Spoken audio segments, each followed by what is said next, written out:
you again for being here, and let's get started. Thank you very much, Betsy.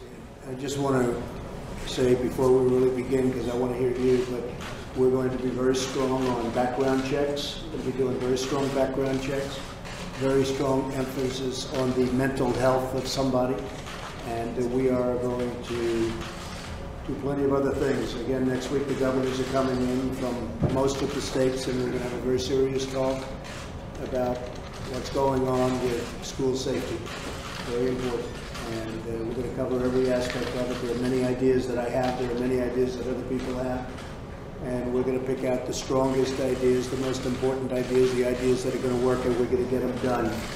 It's not going to be talk like it has been in the past. It's been going on too long, too many instances, and we're going to get it done. So, again, I want to thank you all for being here. And I'd like to hear your story, and I'd also like to, if you have any suggestions for the future based on this horrible experience that you've gone through, I'd love to have those ideas. All right? How about you start? All right. Thank you, Mr. President, for having me here. My name is Julia Cordover, and I'm from Stoneman Douglas High School, and I was there during the shooting, and I'm a survivor. And I want you guys all to emphasize the point that I survived. I was lucky enough to come home from school, unlike some of my other classmates and teachers. And it's very scary, and knowing that a lot of people did not have this opportunity to be here still is mind-blowing. And I feel like there is a lot to do, and I really appreciate you hosting me and what you were saying. I'm confident that you'll do the right thing, and I appreciate you looking at the bump stocks yesterday. That means it is definitely a step in the right direction, and I think we can all agree on that. There's definitely a lot more to go, but I am just grateful that I'm here, and we can try to work out something, maybe compromise on some solutions, so this never has to, no child, no person in this world will ever have to go something through so horrific and tragic, and my thoughts and prayers are out to everyone there, so thank you. Hello, my name is Jonathan Blank.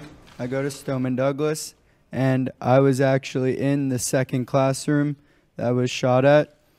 In my mind, as a kid, nothing ever that horrible should ever have to happen to you, and you can't even think about it. Like, it doesn't even seem real still. Everything seems fake. I don't even know what's going on. It's just crazy. Everything happening. It's just so tragic. Thank you for everything. You've done a great job, and I like the direction that you're going in. Thank you. My name is Melissa Blank. Jonathan is my son. And I am a teacher's aide at Westlakes Middle School that was also on lockdown.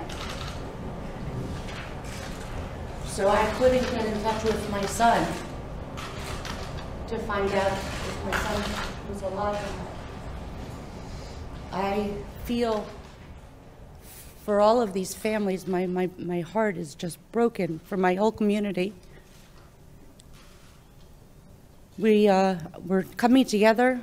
I feel for all the families who have lost, and I feel for the ones that are here because we now have almost a guilt like I have. Why not my child, which I feel bad saying. I'm happy that he's here with me, but I feel so bad for all of you who have lost so many. And I'm just begging for a change. We need a change.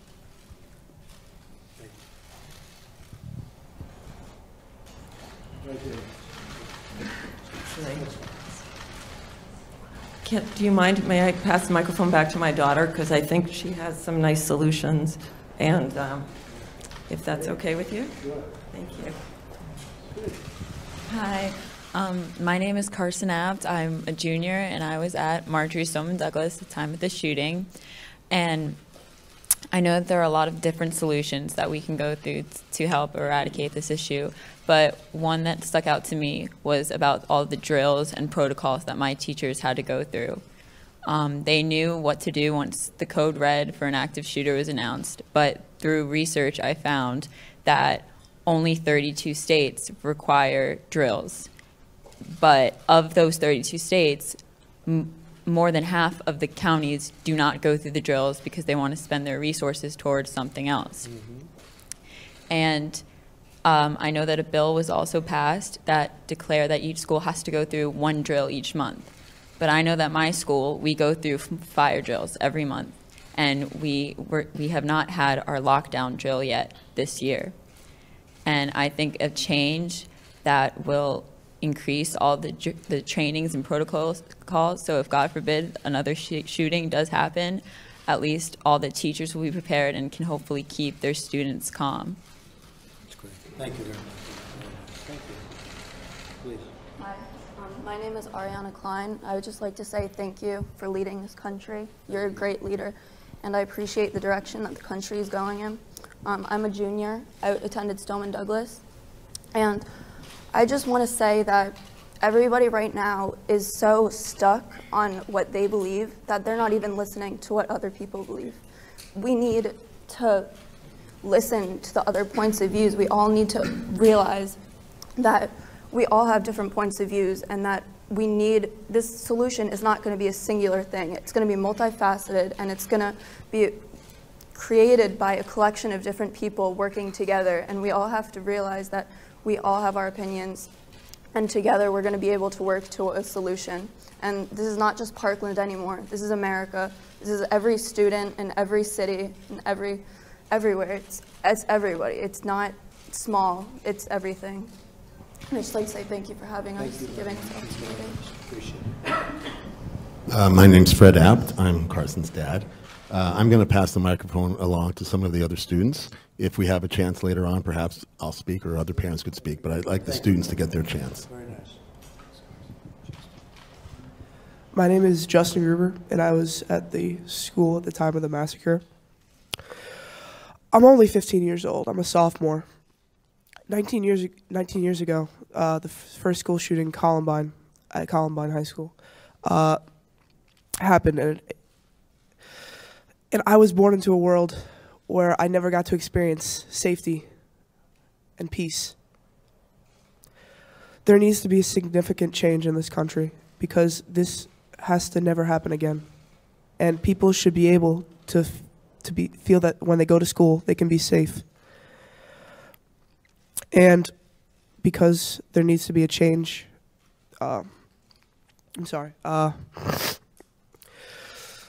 people need to feel safe. And parents shouldn't have to go through the idea of losing their child. As I know, for my dad, he was panicking, and he couldn't imagine it. So that shouldn't even be a possibility that should go through a parent's mind. And there needs to be some change. Thank you. Thank you.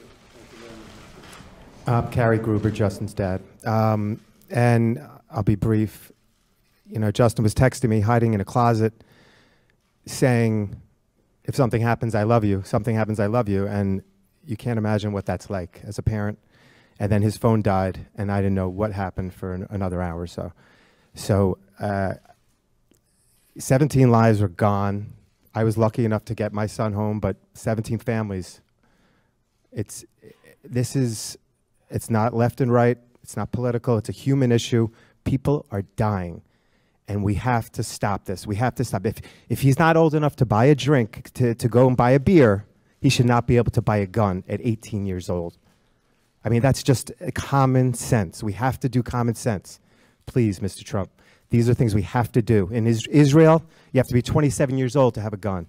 You're only allowed one. They tax the guns. You have to go through significant training. We got to do something about this. We cannot have our children die. This is just heartbreaking. Please. Thank you. Hi, my name is Shannon Morris. I'm a local administrator for a school in DC, and I really want to continue the conversation for our students. Hi, my name is Vielka Marcus, and I'm also a local educator here in Washington, D.C. For Friendship Public Charter Schools. So I will allow our students that are here to voice their opinions as well as give some of their ideas to do that at this time. And my condolences and my heart truly go out to not just the families that have lost children in this horrific incident that has occurred, but also to our families here in the District of Columbia that experience gun violence outside of our schools that directly impact our schools because they are our students. Hello, my name is Alea Barnett, and I go to the Friendship Technology Preparatory Academy in the heart of Southeast DC. My condolences to every family here that experienced the shooting and all the students that experienced that.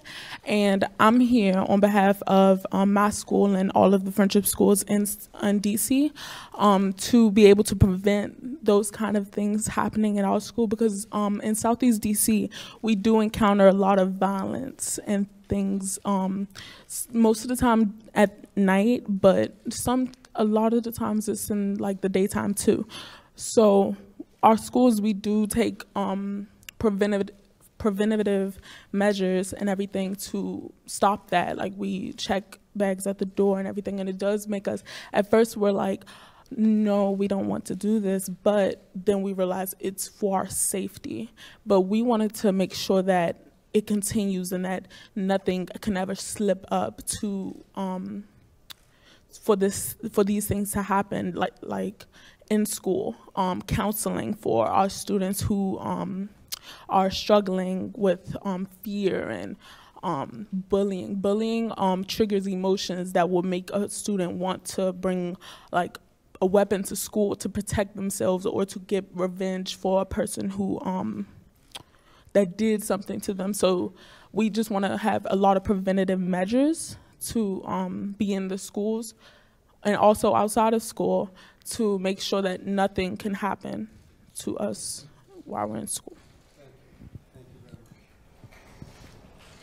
Hello, Mr. President. Thank you for having us. I'm Christine Hunchofsky. I'm the mayor of the city of Parkland. We have a great city. It's been one of the safest cities in America, and the fact that this happened in our city means it can happen anywhere.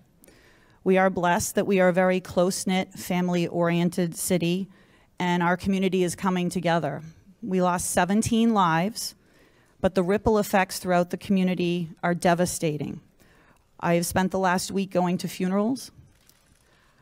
Friends of mine lost their children. We have to, at some point, care enough and be strong enough to come up with solutions. And I hope we will. And if I might, I had 2 parents who lost children this past week text me some of their thoughts, if I might share them with you. Thank you. I spoke to Jennifer and Tony Montalto. They just had buried their daughter, Gina, yesterday. And their comments were, so Tony is an airline pilot, and he said he supports the Second Amendment, but he does not believe there's a need for assault rifles. He also said that the FBI, there were signs missed, and it reminded him of 9/11. So we do have to work on making sure that our protocols are in place so that people don't slip through the cracks, literally in this case. We also talked about the red flag laws. I think there's a little progress being made in Florida now on the red flag laws, which is when somebody shows signs of hurting themselves or someone else, you can take their gun away from them. Fred Guttenberg, the service for his daughter Jamie was last week on Friday, and he would like the administration to publicly acknowledge the role of guns. Now, these 2 parents talked about guns, and there are absolutely lots of areas where there's room for improvement. Lots of areas, from mental health, from teacher training. But also, part of that is also the gun issue. So it's not that it's just those and not the gun, it's all of them. And in the debate world, in the high school debate world, the kids talk about when they bring up legislation, you want to have impacts. You're not bringing up legislation that doesn't have a positive impact. And what is the positive impact of having legislation that stops assault rifles, bans assault rifles? It could save a life. And that needs to be a priority in any case. And when we talk about rights, so we have the right for free speech. But if free speech in any way endangers someone, it gets restricted. And I think I appreciate that we're coming here to listen, and I appreciate that we're coming here to look at all different perspectives, because we need action and we need to be solution-oriented. Thank you. Thank you, Mark. Appreciate it.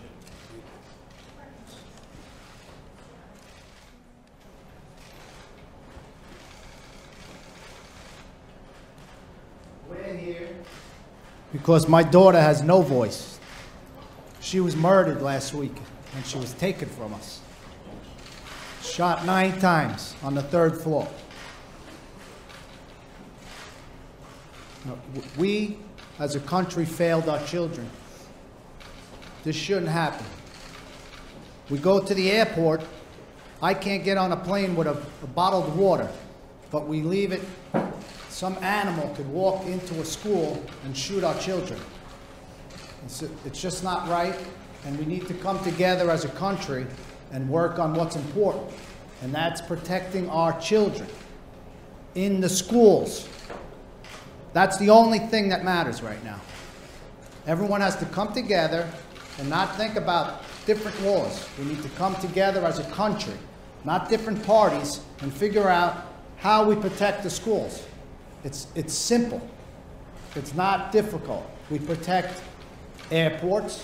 We protect concerts, stadiums, embassies, the Department of Education that I walked in today that has a security guard in the elevator. How do you think that makes me feel? In the elevator, they got a security guard. I'm very angry that this happened, because it keeps happening. 9/11 happened once, and they fixed everything. How many schools, how many children have to get shot? It stops here with this administration and me. I'm not gonna sleep until it's fixed. And Mr. President, we're gonna fix it, because I'm gonna fix it. I'm not gonna rest. And look at. My boys need to live with this. I want to see everyone. You guys look at this. Me, I'm a man, but to see your children go through this, buried their sister. So that's what I keep saying this, because I want it to sink in, not forget about this. We can't forget about it. All these school shootings, it doesn't make sense. Fix it. It should have been one school shooting, and we should have fixed it. And I'm pissed, because my daughter I'm not going to see again. She's not here. She's not here.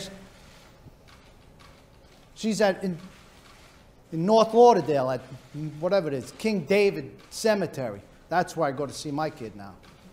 And it stops. We all work together and come up with the right idea, and it's school safety.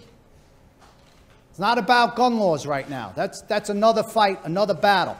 Let's fix the schools, and then you guys can battle it out whatever you want. But we need our children safe. Monday, tomorrow, whatever day it is, your kids are going to go to school. You think everyone's kids are safe? I didn't think it was going to happen to me. If I knew that, I would have been at the school every day if I knew it was that dangerous. It's enough. Let's get together, work with the president, and fix the schools. That's it. No other discussions. Security, whatever we have to do. Get the right people, the consultants. These are our commodities, man. I'm never going to see my kid again. I want you all to know that. Never, ever will I see my kid. That's how I want it to sink in. It's eternity. My beautiful daughter, I'm never going to see again. And it's simple. It's not, we could fix it. This is my son, Huck, who's have to deal with this too. You have something to say, son? I just want to add, it's imperative to the safety of everyone that to support the free market and the free flow of ideas, and listen to people listen to radical opinions on both sides, and that's how we'll find solutions. You let people battle it out in a free flow of ideas. Censorship has got to stop, and that's how we find the solutions, by listening to everyone, having an open mind.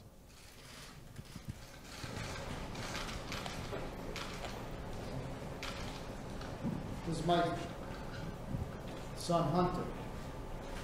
How are you? I'm Hunter Pollock, class of 15, Marjorie Stoneman Douglas. I walked the same hallways where Meadow got shot and all 16 other victims. First off, I want to thank Mr. President for having us. We had a very effective meeting before we walked in this room. Mr. Vice President as well, and Madam Secretary. I put all my trust into them and my father that together that we'll be able to find a solution. And that's all I have to say. Thank you for having us.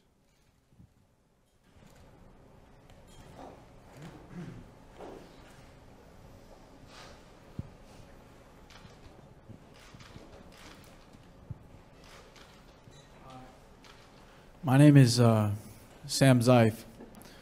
I'm a student from Marjorie Stoneman Douglas in Parkland. And I just want to take a second first to thank you for having me, Mr. President, Mr. Vice President, Madam Secretary. I was on the second floor in that building,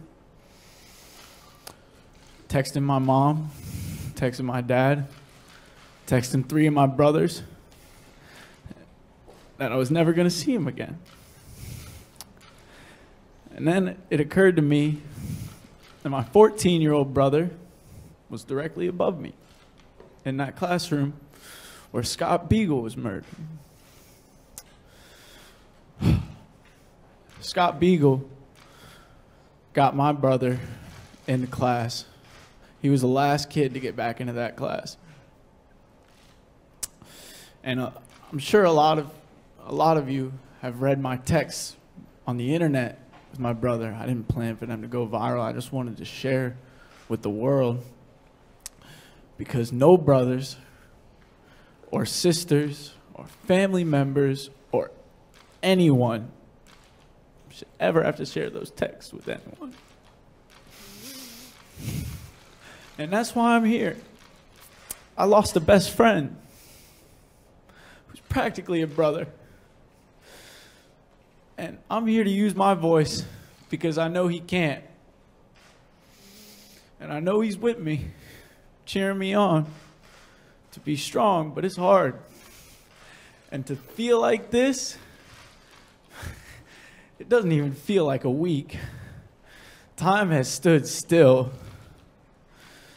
To feel like this ever, I can't feel comfortable in my country knowing that people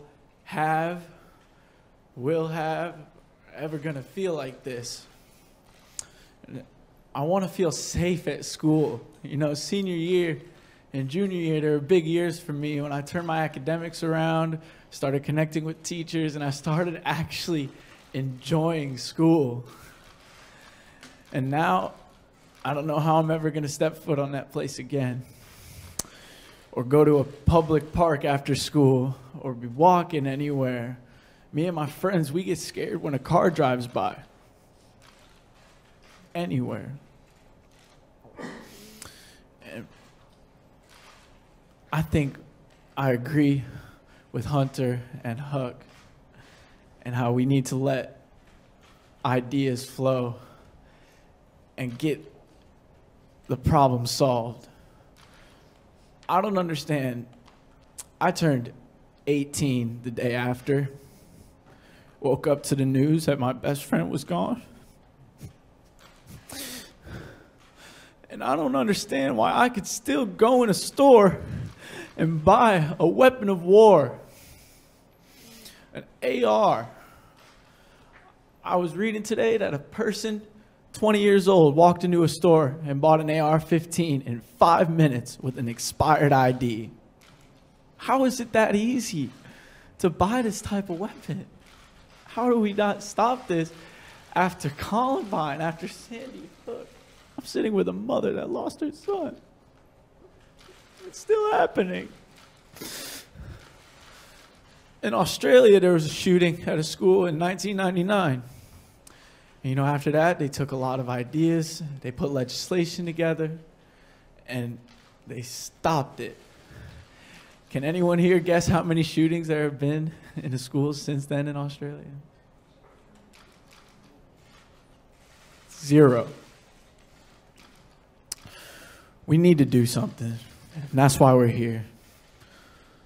So let's be strong for the fallen who don't have a voice to speak anymore. And let's never let this happen again. Please, please.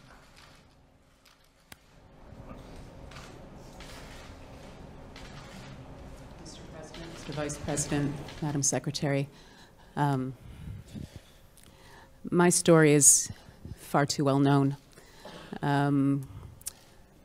I had 2 sons who were at Sandy Hook School. My eldest, who was 8 at the time, survived, and my 6-year-old son, Dylan, did not. And I have been working tirelessly on this issue for over 5 years now.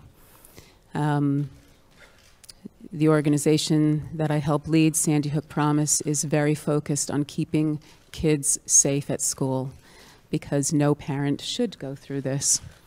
Every parent who sends their kid to school should know without any question in their mind that they're going to be coming home that day.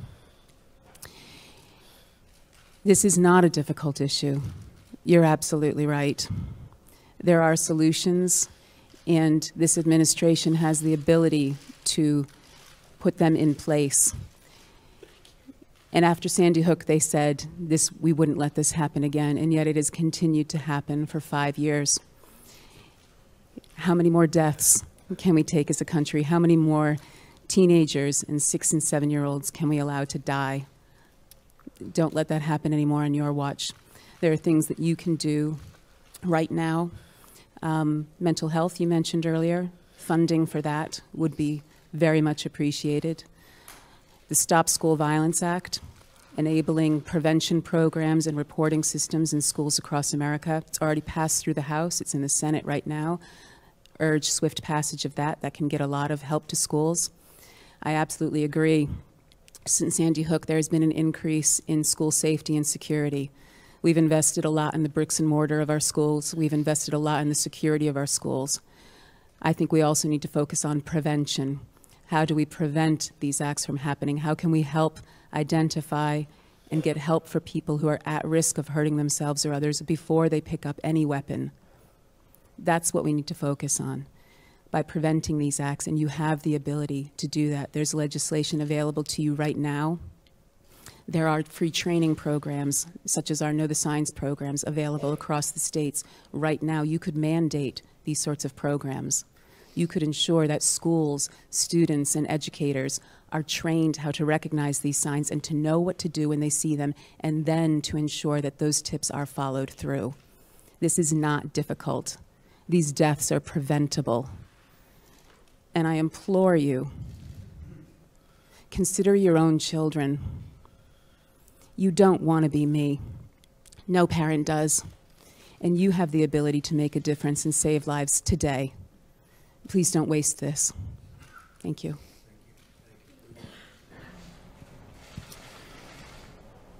Mr. President, Vice President, and Mrs. DeVos, thank you for inviting my wife and I to be here today.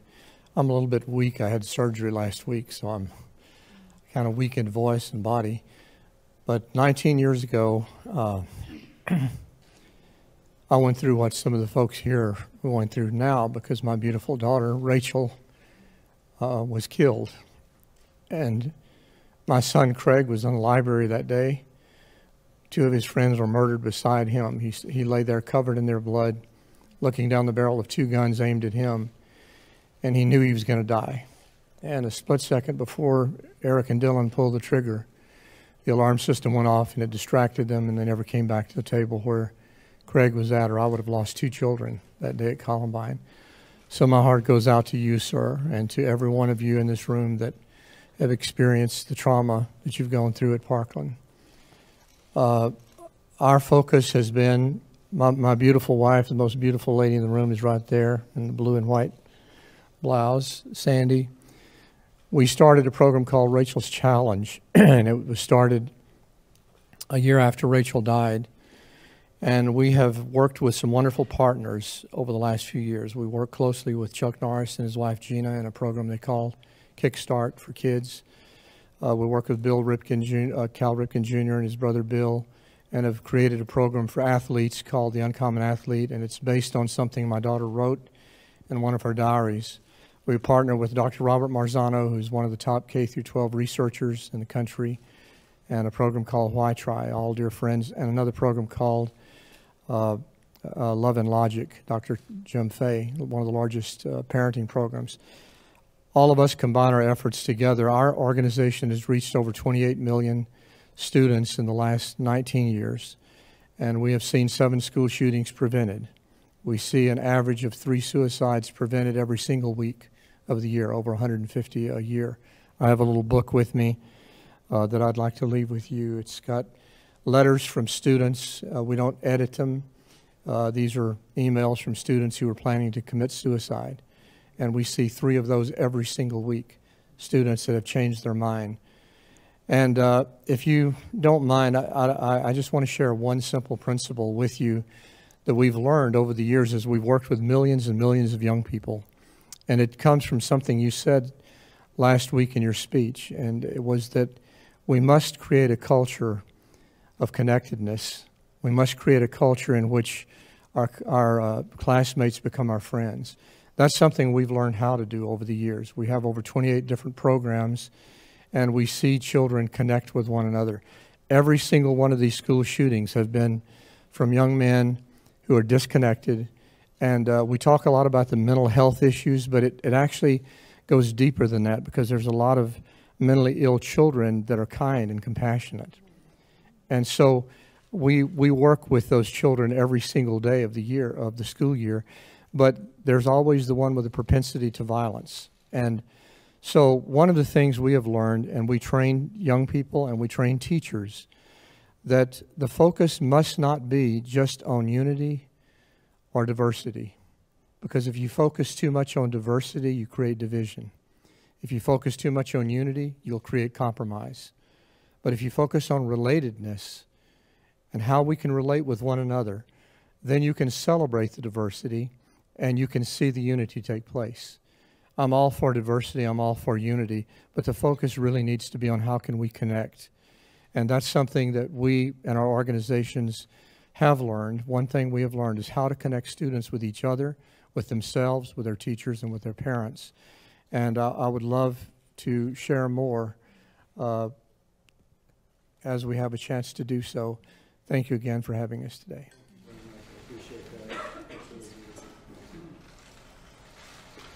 This is an incredible group of people, and we really do appreciate it. Some of the folks in the back and some of my friends sitting right back here, I'd like to have you say a few words. We can learn a lot from you. We want to learn everything we can learn, and we're going to go, starting about 2 minutes after this meeting, we're going to work. Because this is a long-term situation that we have to solve. We'll solve it together. And you've gone through extraordinary pain, and we don't want others to go through the kind of pain that you've gone through. It wouldn't be right. So would you like to say something, please?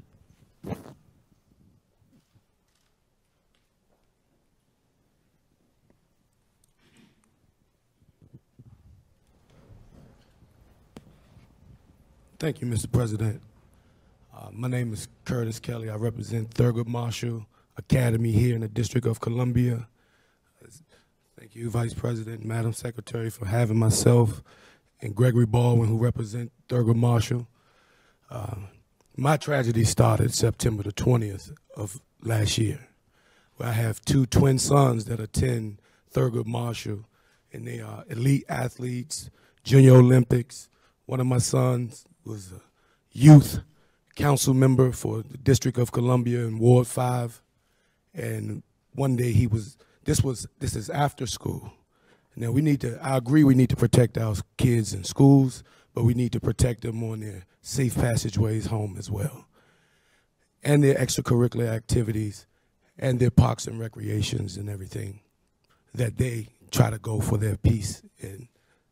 So my son Zaire Kelly went to College Bound right after school to announce that he was declaring for his college to run track and to further his education and become mayor of District of Columbia or something like that. On his route home, he got a text from my son Zion Kelly, who was going to make it, but when he found out there was press, he decided not to. Because locally we were burnt by the press. Zion is texting Zaire, watch out, there's someone in our passageway coming home. And in a split second, Zaire was just walking home, maybe from this distance to where the curtains are. He was that close to home when a thug came out to try to rob Zion. And he tried to rob Zaire. He tried to rob Zion 20 minutes earlier. Came back because he was upset. He didn't get them students. Those fast track kids, I'm going to come back and get them. He went, caught my son, got an altercation over a cell phone. Shot my son in the head, and now he's not here with us. That day I could have lost 2 sons.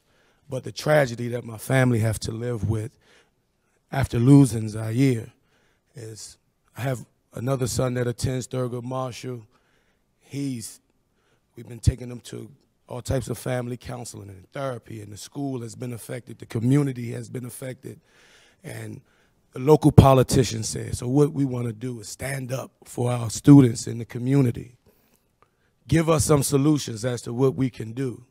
So myself, along with Helping Hands Inc. DC, came together and got with our attorneys and everyone else and said, okay, we're going to do some research and find out what legislation can be found that can better serve to protect our students in their safety zones, in their school zones.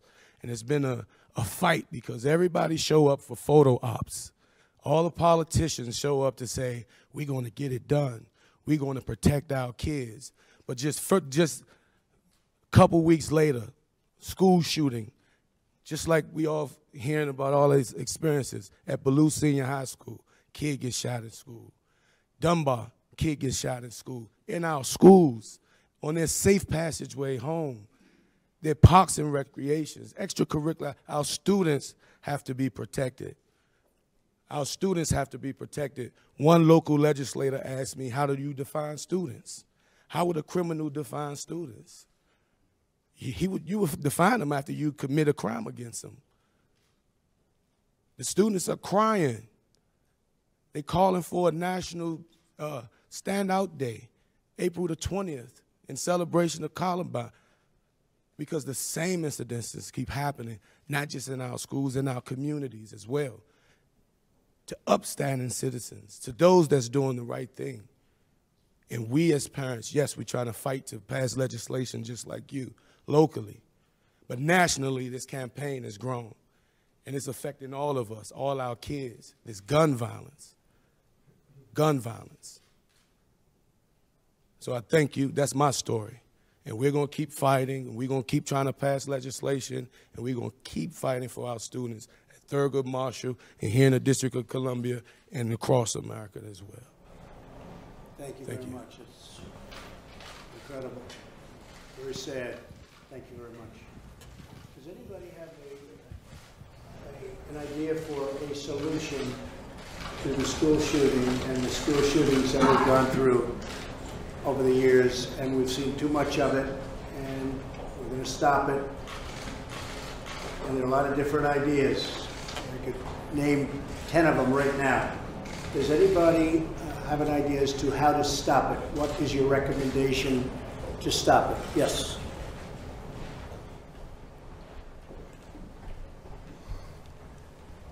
I don't know if I'm going to say something you haven't already heard. I could tell you that in addition to all of the sorrow that we're feeling in our community right now, there's also a lot of anger. Anger that the police can visit a person dozens of times and not take action, anger that the FBI could get at least 2 credible tips and not take action. And one possible solution, which we discussed with Secretary DeVos over lunch, was if a tragedy strikes, can we wait for the first responders to get to the campus 4 or 5 or 6 or 7 minutes later? And one possible solution, which may not be very popular, would be to have people in the school, teachers, administrators, who have volunteered to have a firearm safely locked in the classroom, who are given training throughout the year. There are plenty of teachers that are already licensed to carry firearms. Have them raise their hands to volunteer for the training, and when something like this starts, the first responders are already on campus. And if it's not the teachers, you could have people that work on the campus. A custodian could be an undercover policeman. Someone who works in the library or the lunchroom could be an undercover policeman. He serves lunch every day, but he also has a firearm at the ready. A guidance counselor. If you can't stop it from happening, and with hundreds of millions of guns out there, I don't know if it'll ever be fully stopped, but the challenge becomes, once it starts, to end it as quickly as possible. And just, unfortunately, you can't wait 5 or 6 or 7 minutes. And what my daughter said earlier, that there are 32 states that have laws that require the schools to prepare for this. And yet more than half the county, and Broward County is one of them, and our school was prepared. And thank God it was only 17 lives. But when more than half of the counties won't spend the money out of their budget for the training, even though the law says they should, it'll be that many more the next time. So between having the schools train for lockdowns and possibly having armed personnel, staff that are willing to do it, yeah, anonymously. I don't want the kids to know who have the firearms. I don't want the shooters to know who have the firearms. I don't want people walking around with firearms on their side. But when that alert goes off and they put the kids in the closets and they put the kids under the desks, then I want the teacher to open that safe, pull out that firearm, and be ready to do what needs to be done while you're waiting for the helicopters and the SWAT teams to come. I'll disagree with that, but I also think that you need more deputies. You have a campus of Stoneman Douglas with, I think, what, 3,200 with one deputy? One. And if that deputy leaves for a training, we need another deputy there. And the other thing is communication. Your schools have to communicate with the police has to communicate with child services. Child services, you know, maybe has to communicate with FBI if there's a, and for someone to buy a gun at 18 to do, I understand, like even a background in 15 minutes, you should be able to communicate with all of those other people that something is wrong and this child doesn't belong buying a gun like this. Or a, Mr. President, you're right about that. Yes, go ahead. Mr. Vice President, thank you for having us. I think what you're hearing today is there's no lack of solutions. I think what we've had to date is a lack of leadership. And I have confidence that you will bring out that leadership that we need to finally take the action that needs to be taken. Because there's not one solution. There's many solutions. And you're hearing some of those here today to resolve this, to address this. Our schools are soft targets.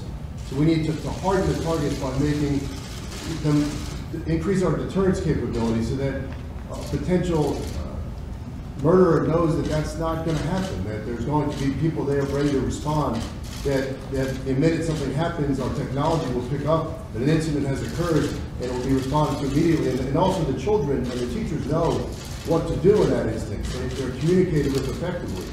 You know, we need to identify where there's mental health issues among the student population. The kids at the school knew this person. They knew he was an issue. The FBI knew, and I think we need to close some of these loopholes in the background check system where we're not integrating effectively the mental health knowledge that exists at the state level, at the local level, into the federal background check system. So fix the NICS system, and that's an easy one. So there's a lot of immediate steps we can take right now to some longer term solutions, but I think we need to get started right away, and thank you for your help on this. Well, thank you too, and I will say again, background checks are going to be very strong. We need that. And then after we do that, when we see there's trouble, we have to nab them. You know, years ago we had mental hospitals, mental institutions. We had a lot of them, and a lot of them have closed. They've closed. Some people thought it was a stigma. Some people thought, frankly, it was, the legislators thought it was too expensive. Today, if you catch somebody, they don't know what to do with him. He hasn't committed the crime, but he may very well. And there's no mental institution. There's no place to bring him. And we have that a lot. Even if they caught this person, I'm being nice when I use the word person, they probably wouldn't have known what to do. They're not going to put him in jail, and yet, so there's no that middle ground of having that institution where you had trained people that could handle it and do something about it and find out how sick he really is, because he is a sick guy, and he should have been nabbed a number of times, frankly. Your concept and your idea about it's called concealed carry, and it only works where you have people very adept at using firearms, of which you have many, and it would be teachers and coaches. If the coach had a firearm in his locker when he ran at this guy, that coach was very brave, saved a lot of lives, I suspect. But if he had a firearm, he wouldn't have had a run. He would have shot, and that would have been the end of it. And this would only be, obviously, for people that are very adept at handling a gun. And it would be, it's called concealed carry, where a teacher would have a concealed gun on them. They'd go for special training, and they would be there, and you would no longer have a gun-free zone. Gun-free zone to a maniac, because they're all cowards. A gun-free zone is let's go in and let's attack, because bullets aren't coming back at us. And if you do this, and a lot of people are talking about it, and it's certainly a point that we'll discuss, but concealed carry for teachers and for people of talent, of that type of talent. So let's say you had 20% of your teaching force, because that's pretty much the number. And you said it, an attack has lasted, on average, about 3 minutes. It takes 5 to 8 minutes for responders, for the police to come in. So the attack is over. If you had a teacher who was adept at firearms, they could very well end the attack very quickly. And the good thing about a suggestion like that, and we're going to be looking at it very strongly, and I think a lot of people are going to be opposed to it. I think a lot of people are going to like it. But the good thing is that you'll have a lot of people with that. You know, you can't have 100 security guards in Stoneman Douglas. That's a big school. It's a massive school with a lot of acreage to cover, a lot of floor area. And so that would be certainly a situation that is being discussed a lot by a lot of people. You'd have a lot of people that'd be armed, that'd be ready. They're professionals. They may be Marines that left the Marines, left the Army, left the Air Force, and they're very adept at doing that. You'd have a lot of them, and they'd be spread evenly throughout the school. So the other thing, I really believe that if these cowards knew that the school was, you know, well guarded from the standpoint of having pretty much professionals with great training, I think they wouldn't go into the school to start off with. I think it could very well solve your problem. So we'll be doing the background checks. We'll be doing a lot of different things, but we'll certainly be looking at ideas like that. You know, a lot of people don't understand that airline pilots now, a lot of them carry guns. And I have to say that things have changed a lot. People aren't attacking the way they would routinely attack. And maybe you have the same situation in schools. So does anybody like that idea here? Does anybody like it? Right? Yes? for Meadow, your beautiful Meadow. We talked about that. And do people feel strongly against it? Anybody? Anybody? Strongly against it? All right. I mean, look, we can understand both sides of it. And certainly it's controversial, but we'll study that along with many other ideas. Anybody else something to say? Yes, go ahead. I've been in thousands of schools across America, and I've noticed in Israel, they have one hard entry point, and it's very well guarded. I'm not asking for us to turn, I'm not saying that we should turn our schools into prisons, but I've been in so many schools where I'm speaking in an auditorium, and I'll go outside to call my wife or to just get a breath of fresh air. And it is so easy for me to get back into that school. I'm an unknown adult to many of those students. I can tap on a window and they'll open the door for me. Or I can catch someone coming out the side door and easily get in. So one of the things that I have thought a lot about in seeing this around the country is we have really soft entry points into schools. That's true. And we can do something about that. Yes, sir, go ahead. Good afternoon. I'm Brandon Thompson. First, my heart goes out to everyone who's experiencing this tragedy right now. I'm currently Dean of Students at Friendship Tech Prep, which is in the heart of Southeast DC, which is in Ward 8, which is one of the most impoverished wards in DC. However, at our school, just a solution, we actually have checkpoints. When a student walks in the door, we actually have metal detectors. And I oftentimes see that in urban education. And we actually have an X-ray machine that students put their bags through. And right after this incident happened, a parent who didn't so much agree with it at first sent me an email saying, thank you, because now I see exactly what's happening. And so we oftentimes use that TSA model. When the student comes in, we have somebody at the door to greet them, to do a check-in just to see how they feel.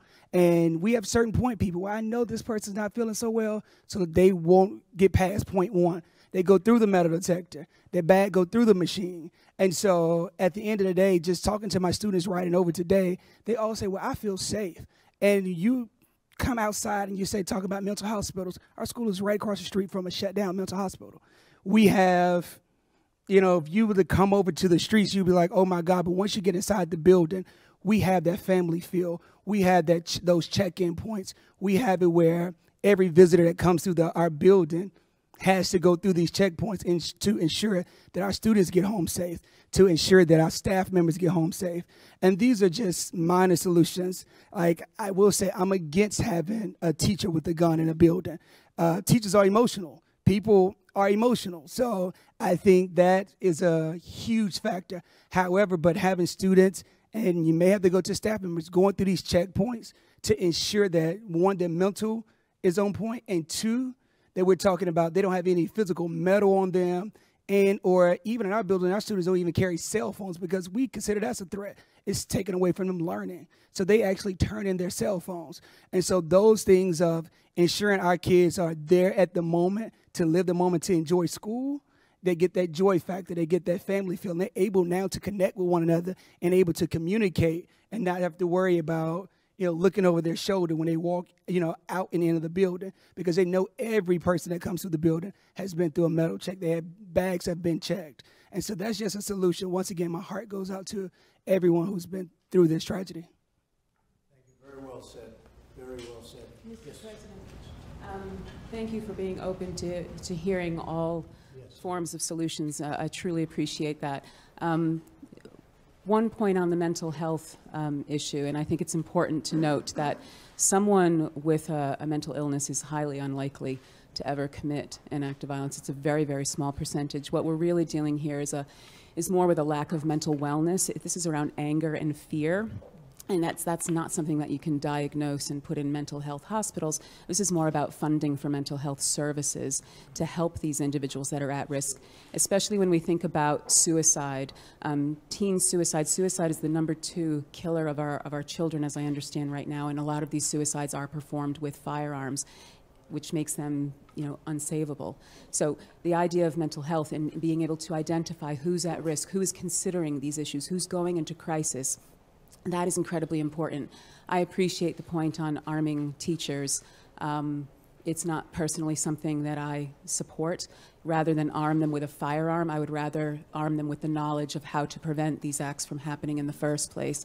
How do you identify the kids in your class that are most at risk? And then, most importantly, within a school, how do we have a safety assessment program so that schools know how to deal with all these threats, have established protocols to deal with them, and get underneath the surface of what's going on in that child's life, find out why they're on this pathway behavior, and intervene.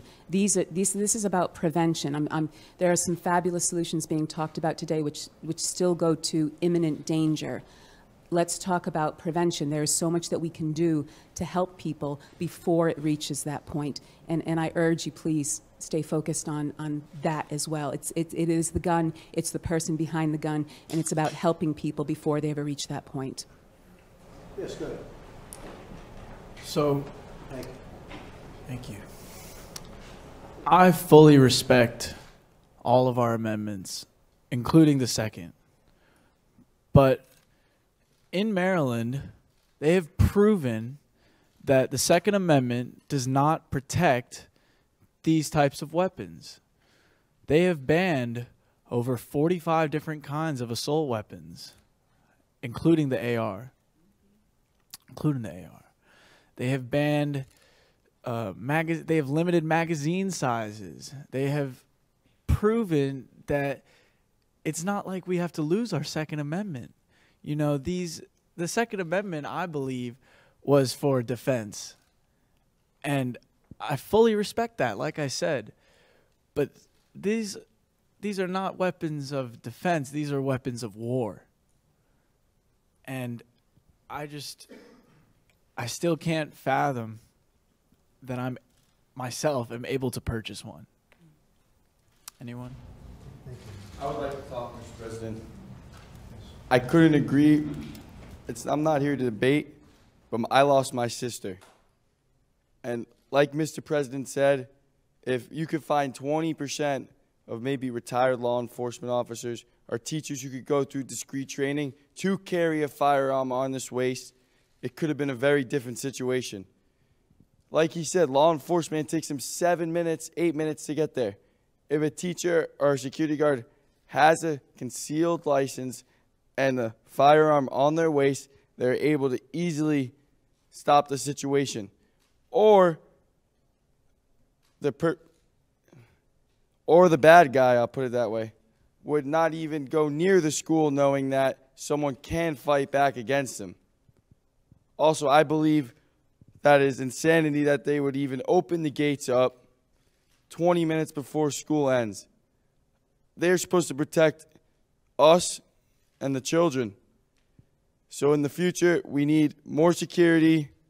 We need more firearms on campus. We need better background checks. And we need to study more on mental health. And I want to thank everyone for their condolences, and that's my only argument. Thank you. Thank you very much. Thank you. Yes, good. Well, thank you, Mr. President, Mr. Vice President, Madam Secretary, for having us here. My deepest condolences to those who have lost family and friends. My name is Curtis Lawrence. I'm principal at Friendship Collegiate Academy. And like Mr. Brandon had said, we have security, and we also have MPD on staff that we hired to make sure that things aren't coming into our school. And also this immediately in the mornings and during dismissal, immediately around the school to protect our kids as they leave. But last month we did suffer a loss. One of our 9th graders was gunned down, walking distance from the school. And so when we talk about safe passage, I think in looking at what's happening with gun violence with our scholars and with our students, I'm saying taking a double approach, right? You have to protect kids that are in schools. All right, so as a president, you have different laws in different states.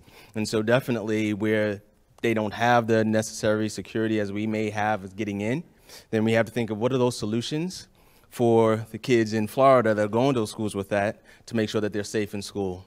And then places like here in DC, what are those solutions to make sure kids are able to get home and to school safely? So I think it's a two-pronged approach, and I know you're in a specific position to, as you meet with the governors and they have their different laws and coming from these different perspectives, to make them own that two-pronged approach to protect them in school and protect them as well out of school going back and forth.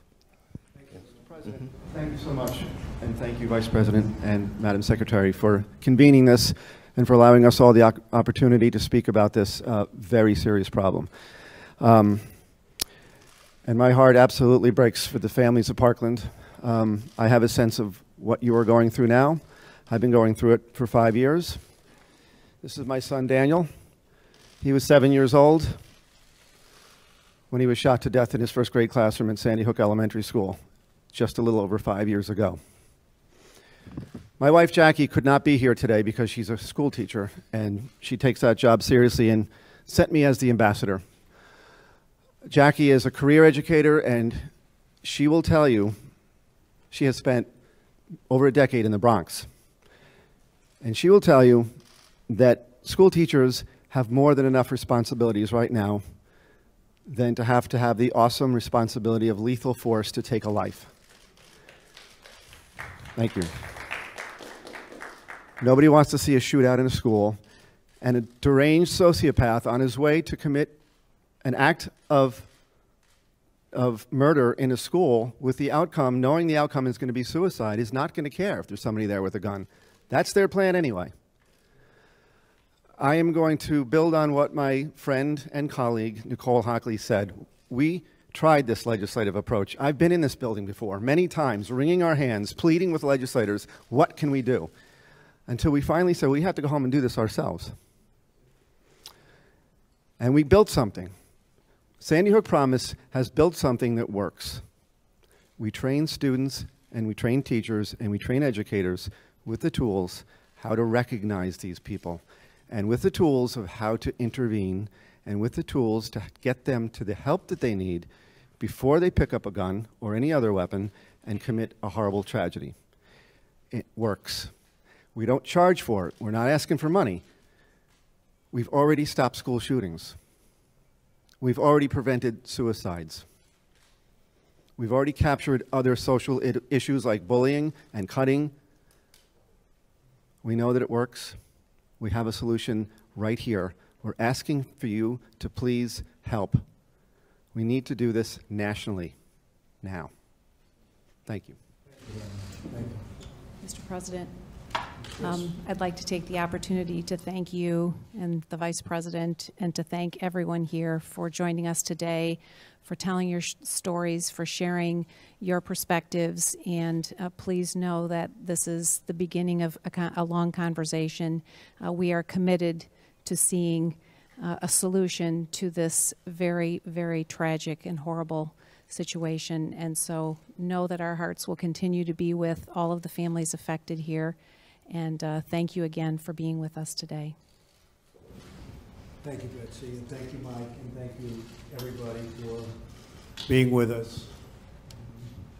We're going to work very hard.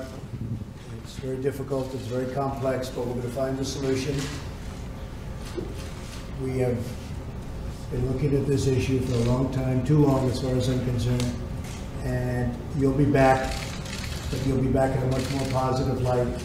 We will get there. If you have any suggestions, if you have any feelings as to what we should do, because there are many different ideas. Some, I guess, are good, some aren't good, some are very stringent, as you understand, and a lot of people think they work, and some are less so. But in addition to everything else, in addition to what we're going to do about background checks, we're going to go very strong into age of purchase, and we're also going to go very strong into the mental health aspect of what's going on. Because here was a case where it cried out. This person was sick, very sick, and people knew he was very sick. And I know law enforcement's also, I really learned a lot from this event.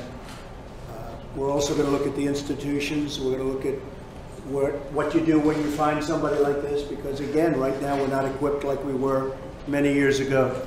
So we're going to look at that whole aspect of what's going on. I want to thank everybody. I know you've been through a lot. Most of you have been through a lot more than you ever thought possible, more than you ever thought humanly possible. And All I can say is that we're fighting hard for you, and we will not stop. We will not stop.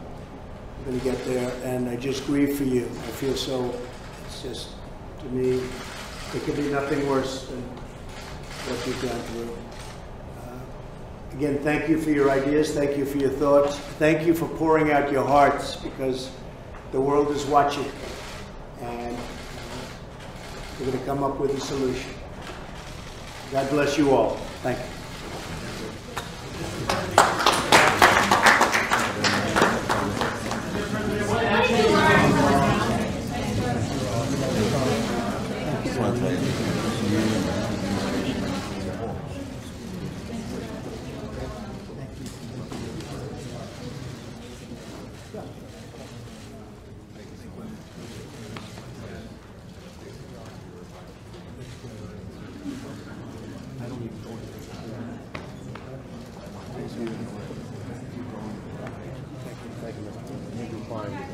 Republican, Jewish Republican. Thank you.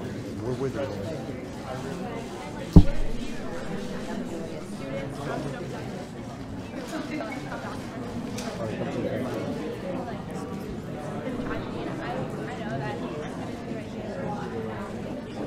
There's a lot to say.